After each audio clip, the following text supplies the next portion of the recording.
9:46 in the morning. It's the voice of Indiana County, WCCS 101.1 FM, AM 1160, and WCCSradio.com. And Stef Ackerman, as promised, is in the studio with us this morning. Stef Ackerman and Starlit Night. Well, you were here last year for this event, and it's a church-affiliated event. We want to tell folks all about it this morning because even though it's not till June, now's the time people can actually start signing up. Yeah, absolutely. It is a church-affiliated event as far as the manpower, but honestly, it's an all-community event. We've got, I think, 5 sponsors that are part of making this happen: Colonial Toyota and Motor Mart, InFirst Bank, TriStar, News Story, First Summit Bank, and so we're very grateful for everybody's partnership. And it's fun to be back and say, hey, last year was amazing, and now we get to say, come join us for this year. So Starlit Night is an outdoor prom for individuals with special needs. And we'll start at Summit Church, where we get the cars ready, we decorate the cars, we have people there cheering for them, getting ready for them, and then they parade through Philadelphia Street, where we invite the whole community to come out and cheer. And then once they get to the fairgrounds, that's really the main event where a lot of the party happens. So our conversation with Stef brought to you by Marcus & Mack, voted best personal injury law firm in the Best of Indiana County contest. Marcus & Mack, a law firm representing injured people. Yeah. The procession last year through town, I understand it was amazing. I wasn't there. I was at Mack Park, but I heard that it was pretty awesome. Yeah.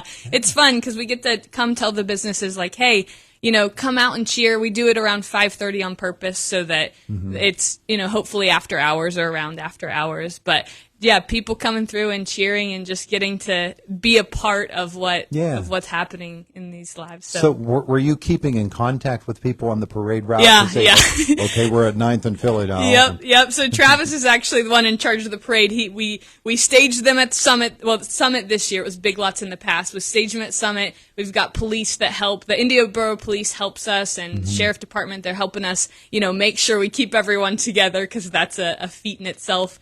And then, we keep tabs, like, where are they at now? Are they coming? And then once you see them coming down into the Mack Park area, it's just like, oh, this is so exciting. I bet you. I bet you. Amazing. So what actually happens for this prom? Yeah, so it's massive. So we had about 200 attendees last year, and everyone can bring a guest. And so that's what we're pushing now. Sign up.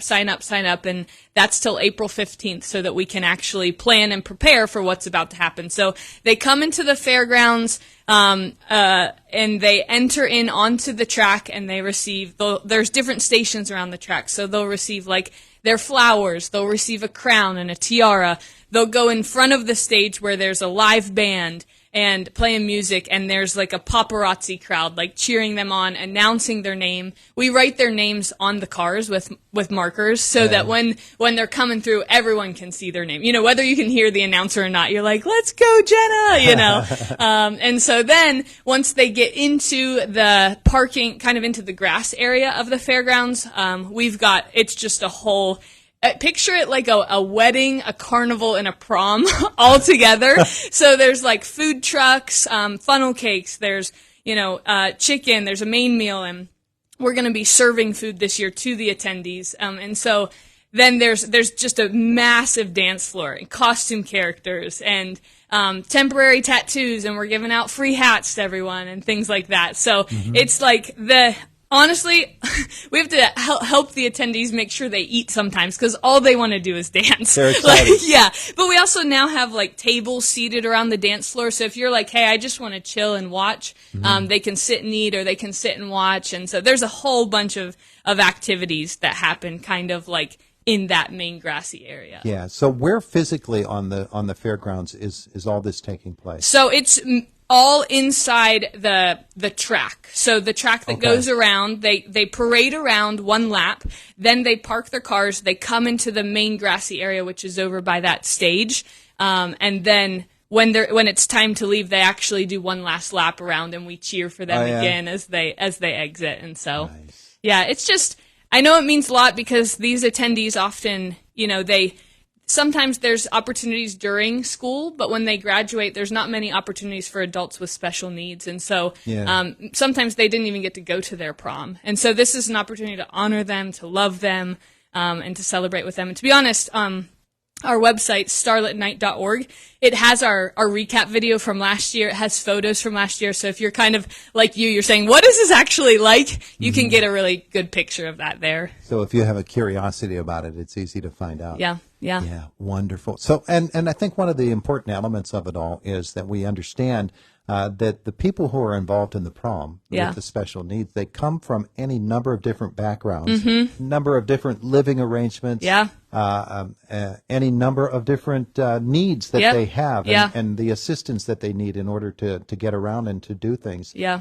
So it takes a tremendous volunteer effort to make this happen. A huge volunteer effort. Yeah, we have the manpower typically of about 200 volunteers. We could honestly use 300 probably to make this happen. And then even just like the summit part, that happens beforehand, and the community being involved, like it literally takes the entire village, So is the music a DJ? Is that how you do it? The music is actually a mix between a live band and a DJ. Oh yeah? Yeah, so they go back and forth, and the attendees love that because you get your mix of like the old school music, some of the new pop music, and obviously we make sure everything's clean. But but yeah, no, they just don't stop dancing the whole night long. So we're preparing to have some dance offs this year, maybe between the attendees, maybe between some costume characters.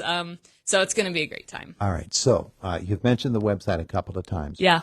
Should that be where the people go if they want to sign up, or because you can register now? Yes, right? yes. If you want to register now, and that's the thing, we don't want to miss a single person that wants to come, that can come to this event to be loved. And so, they can go to starlitnight.org. There's a button that says register an attendee, and that's where they register before April 15th so that we can plan everything out. So. And night is spelled the traditional way. It's Starlit, N-I-G-H-T, starlitnight.org. Correct. Yeah. Now, you mentioned the need for volunteers, and I'm sure that you would be very happy to have folks call you and say, hey, we'd like to be in on this. Yeah, absolutely. So we have a core group of Summit volunteers that handle the Mac Park and some of the Summit Church staging area, but then we want anyone and everyone to come for the parade downtown for sure. And then for some of the other opportunities that happen at the fairgrounds, we prioritize the sponsors and employees of the sponsors. But yeah, feel free to reach out, and if you're interested in being a part, giving, anything like that, it's a community effort, like we said. Now, since there is a parade coming, and they're each in cars, I would assume you need a ton of cars. Oh, a ton of cars. Yeah, you could donate cars too. That's for sure. Like if you've got a nice car that people could drive, and you know someone, you can offer it to them, or we can kind of try to make the hookup. But yeah, there's limos sometimes. There's fancy cars, I'm convertibles, sure there are convertibles, and with roofs as well. Yeah, absolutely. Yeah, absolutely. Yeah, so you'd love for people to come on board with that too. Yeah, that's a great area to serve. All right, so tell me about why Summit Church saw this need and how it was that you decided, well, let's step in and fill it. Yeah. To be honest, the event idea was birthed from a woman named Donna Boffman, and she is still a part. She's always the first volunteer to sign up. She used to lead the event, but she's kind of stepped into a different season. And so Donna worked with individuals with special needs as a teacher and just noticed some of the things that these attendees go through, the opportunity to, like I said, not be a part of a prom, like a lack of social opportunities post graduation.